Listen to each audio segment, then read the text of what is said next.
হাবিলদার সুলতান মাহমুদ সাতক্ষীরা 41 ব্যাটালিয়নে ছিল একটা সীমান্ত এলাকায়। সে কোনো অপরাধ করে নাই, নিরপরাধে তাকে সাজা কাটতে হয়েছে এবং আমাদের অনেক সম্মান নষ্ট হয়েছে। আমাদের একটাই দাবি, আমার বাবাকে পুনরায় চাকরিতে বহাল করুক এবং আমাদের সুষ্ঠু সম্মান ফিরিয়ে দেখ।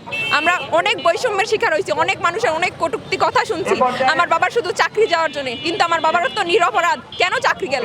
আবার আমার বাবাকে চাকরি ফিরিয়ে দিই। আমার স্বামী নির্দোষ। আমার স্বামীকে একদিনের জন্য হলেও তাকে চাকরিটাকে তাকে ফিরিয়ে দিই। আমার স্বামী যখন গন্ডগোল ছিল উনি তখন অসুস্থ ছিলেন, খুব অসুস্থ ছিলেন, সিএমএস অ্যাডমিট ছিলেন, তো কিছু জানতেনই না উনি। সে নিষ্ঠাবান এবং সৎ, সে অবৈধ টাকা খাবে না বলে সে কখনো বর্ডার খটেন নাই। সে সবসময় ইন্টেলিজেন্ট ব্রাঞ্চে কাজ করেছেন। যোগ্যতা অনুযায়ী এই দেশ মাতৃকার সেবা করার জন্য বাংলাদেশ রাইফেলসে সেদিন শপথ গ্রহণ করেছিলাম। দেশের সেবা করার জন্য সৈনিক হিসাবে বাংলাদেশ রাইফেলসে যোগদান করেছিলাম বন্ধুরা। কিন্তু তিনি তো আমাদের সেই দিনই পরিসমাপ্তি ঘটিয়ে দিয়ে কলঙ্কের দাগ দিয়ে হাজার হাজার পরিবারকে চাকরিচ্যুত করে তার নিজের অপরাধকে ঢাকতে দিয়ে সমস্ত মানবাধিকার খর্ব করে তিনি নিজেই আমাদেরকে পথে বসিয়ে ছেড়েছেন। সকলে আপনারা বিষয়টা অবগত। 50 বছরের ওয়ারেন্টি আর বাহারি ডিজাইনের মুস্তফা ইউপিভিসি ডোর, কাটিয়ে দিন নিশ্চিন্তে 50 বছর। Mustafa uPVC door, excellence with durability. আমার বাবা গ্রেপ্তার আছেন, আমি মাতৃগর্ভকালীন আমার বাবা গ্রেপ্তার হন। বিগত 16 বছর আমি আমার বাবাকে স্পর্শ করতে পারিনি। বিগত 16 বছর আমি আমার বাবার কোলে উঠতে পারিনি।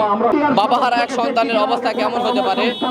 মাননীয় প্রধান উপদেষ্টার কাছে আমাদের এই পীরখানা হত্যাযজ্ঞের বিচার সুষ্ঠু তদন্ত সাপেক্ষে যে একটা হত্যাযজ্ঞ চালিয়েছে তার সঠিক বিচার করেন এবং আমাদের বিডিআর যদি কেউ জড়িত থাকে তাদেরকেও কঠিন শাস্তির আওতায় আনেন। কিন্তু আমার অনুরোধ, যে সমস্ত বিডিআর ভাইরা নিরপরাধ, যাদেরকে মিথ্যা সাক্ষী দাঁড় করিয়ে, যাদেরকে মিথ্যাভাবে বিচার প্যানেল সাজিয়ে ফাঁসি দেওয়া হয়েছে, যাবজ্জীবন দেওয়া হয়েছে, সেই সমস্ত ভাইদের মুক্তি দেওয়া হোক।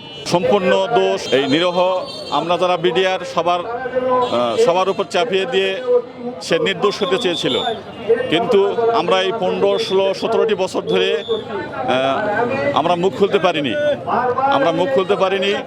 2 মাস 3 মাস পর পর আমাদেরকে বিভিন্ন তদন্ত সংস্থা এবং পুলিশ বাহিনীর দ্বারা আমাদেরকে নজরদারিতে রেখেছিল এবং আমরা কেউ কোনো কথা বললে আমাদেরকে গ্রেপ্তারের হুমকি দিত।